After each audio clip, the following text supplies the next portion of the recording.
Hi friends, ഇന്നത്തെ വീഡിയോയിൽ നമ്മൾ ബിഗിനേഴ്സിനൊക്കെ വളരെ എളുപ്പത്തിൽ ചെയ്യാൻ പറ്റിയിട്ടുള്ള ഒരു മിറർ വർക്കാണ് കാണിക്കുന്നത്. കുറഞ്ഞ സമയം കൊണ്ട് തന്നെ നമുക്ക് ചെയ്തെടുക്കാൻ പറ്റിയിട്ടുള്ള ഒരു ഡിസൈനാണ്. വർക്ക് ചെയ്യാൻ വേണ്ടിയിട്ട് ഞാനിവിടെ ഡയമണ്ട് ഷേപ്പിൽ വരുന്ന മിററാണ് എടുത്തിട്ടുള്ളത്. അതുപോലെ ആൻറ്റി കളറിൽ വരുന്ന നോർമൽ ബീഡ്, പിന്നെ നമ്മുടെ ആങ്കർ ത്രെഡ്, ഡ്രസ്സിൻ്റെ സെയിം കളറിൽ വരുന്ന ആങ്കർ ത്രെഡുമാണ് ഞാനിവിടെ യൂസ് ചെയ്തിട്ടുള്ളത്. ഈ ഒരു ഡിസൈൻ വന്നിട്ട് ഓൾ ഓവർ ആയിട്ട് വരുന്ന രീതിയിലാണ് നമ്മൾ ചെയ്തെടുക്കുന്നത്. അപ്പം നമ്മൾ ആദ്യം തന്നെ ഈ ഒരു മിറേഴ്സൊക്കെ ഒന്ന് ഒട്ടിച്ചെടുക്കണം.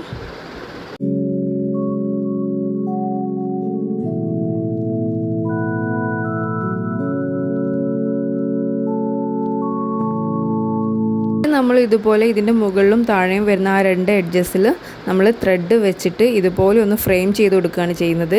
ഒറ്റ സ്റ്റാൻഡിലാണ് ത്രെഡ് എടുത്തിട്ടുള്ളത്. ഇതുപോലെ ഒരു 3-4 തവണ ഇങ്ങനെ ഒന്ന് തുന്നി കൊടുക്കുക.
നമ്മളിത് ഈ താഴ്ഭാഗത്ത് വരുന്ന ഈ ഒരു ട്രയാങ്കിൾ ഷേപ്പിൽ ബീഡ് തുന്നിയെടുക്കുകയാണ് ചെയ്യുന്നത്. ആ ഒരു ഷേപ്പ് വരുന്ന രീതിയിൽ നമ്മൾ നോർമൽ ബീഡ് ഇതുപോലെ ഒന്ന് തുന്നി കൊടുക്കുക.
ഇതുപോലെയായിരിക്കും നമ്മുടെ ഫൈനൽ ഡിസൈൻ വരുന്നത്. അപ്പോൾ എല്ലാവരും ഒന്ന് ട്രൈ ചെയ്ത് നോക്കുക. നമുക്ക് വളരെ പെട്ടെന്ന് തന്നെ ചെയ്തെടുക്കാൻ പറ്റിയിട്ടുള്ളൊരു ഡിസൈനാണ്. അപ്പോൾ വീഡിയോ ഇഷ്ടപ്പെട്ടിട്ടുണ്ടെങ്കിൽ ലൈക്ക് ചെയ്യുക, ഷെയർ ചെയ്യുക. ഇനിയും ഇതുപോലുള്ള വീഡിയോസൊക്കെ കാണാൻ വേണ്ടിയിട്ട് ചാനൽ സബ്സ്ക്രൈബ് ചെയ്യുക.